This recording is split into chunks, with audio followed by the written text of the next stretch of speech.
Alright, think of what a dollar can buy you. Maybe a snack or a drink. Now think of what a penny can buy you. You can almost think of nothing. And if the saying were used literally, it would take you 2 cents to keep your thoughts. So it would still take you more than, you'd still do nothing with 1 penny. So that's why I'm here today, to explain why I believe the penny should be stopped being circulated and produced. And I think it's relevant to all of us because as American consumers, we like to spend, and I think it's important that we know that pennies become useless in today's times. And today I'm going to go over why I think the penny should be abolished, and those reasons include that it costs too much to make, it's a waste of time on many levels, and how they have little use in today's society. The first point that I'm going to get started with is that the penny costs too much to make. The penny is made of zinc and copper, and over the years, especially with copper, the raw material prices have risen, and that in turn has made the prices of producing pennies cost more. It actually takes 2.41 cents to produce 1 penny. Included in that price is the raw materials, like I said, administrative fees, the Federal Reserve, and distribution to banks, because it takes a lot of effort to haul bags of pennies to banks, so it's not an easy job. According to the U.S. Mint, 4.9 billion pennies were produced in 2011, an increase of about 9 million from the year 2010. The loss incurred in revenue has also increased throughout the years and continues to skyrocket. And more data included from 2006 to 2011, the Federal Reserve alone lost about 359 million in revenue, and that's just talking about the Federal Reserve. We're not talking about money that the American economy has lost. And I think with the growing national debt, it's important that even though 359 million seems pocket change to the U.S. Debt, which is like at 15 trillion right now, $359 million is still a lot, and I think by realizing how much money the government is wasting, that's a starting point to, get the priorities in, correct place to see, like, to reform, government spending and all that. And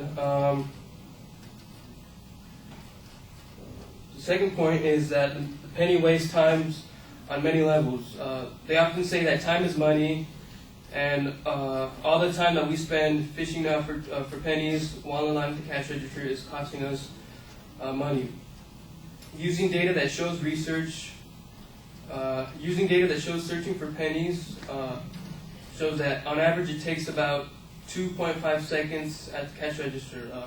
And this data was collected by an economics professor at Harvard named Greg Mankiw, and he figured that it costs all Americans about $1 billion every year in wasted time.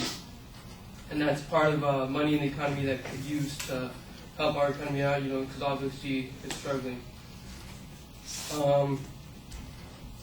Another economist, Robert M. Waples, who teaches at Wake Forest University, figured that based on the average American income, which is $72 an hour, a penny is only worth 2 seconds of your time. So, I wouldn't waste 2 seconds of my time for a penny. Individually, the losses may not seem like a lot, but when combined, the cost of wasting time with pennies is costing our economy in the long run. Moving on, like I said, in today's society, a penny has very little use. More and more transactions are being carried with plastic, whether it's with debit or credit. All you have to do is look at the credit card debt that Americans are incurring. Pennies are also not accepted at most vending machines. You're not going to be able to buy anything with a couple pennies because most of the time, vending machines sell items increments in multiples of 5. So, many times pennies are out. They find themselves lost in piggy banks or taken to coin dispensers or at the bottom of a fountain. So I think that leaves a lot to think about. And my favorite use of the penny for me is using it to check the tread on my tires. You set the penny in the tire and the tread, and if it goes, covers any part of Lincoln's head, then your tires are still good. And people think that getting rid of the penny would be a difficult solution, but all it is, it's really simple. You stop production, and slowly but surely these stop circulating. And it's nothing new. Countries have taken the initiatives, and it's nothing new. In 1990, an example is New Zealand got rid of the 1 and 2 cent coins in their currency, and more recently, in 2006, they got rid of the 5 cent coins. So they're not only getting rid of the penny, they're getting rid of 2 cents and 5 cents.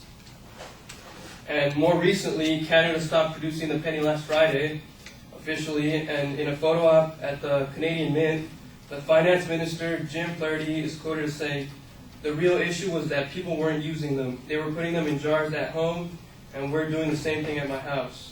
He also said that eliminating the penny, which cost Canada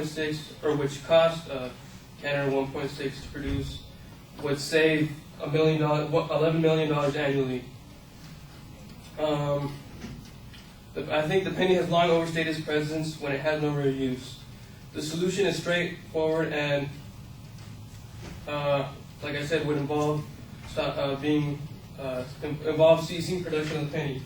And cash transactions, if they were to say to end, if you would need a penny, cash transaction would simply be rounded up or down to the nearest multiple of 5. And in case of electronic transitions like credit cards and online purchases, that wouldn't apply because obviously, it's an electronic currency, just a number basically. So, and if you're worried that such rounding would cost you in the long run, I'll return to Robert Waples. He actually conducted a study from about 200 convenience stores across 8 states, mostly on the eastern coast, and he's concluded by quoting, "I found that customers gained just a minuscule amount, about 1 cent for every 40 transactions, which really amounts to 0. The convenience stores and the customers basically broke even." So there you have it. That's why I think the penny should be stopped being produced, and I think it'll benefit us in the long run. Thank you.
Paco, what did you think?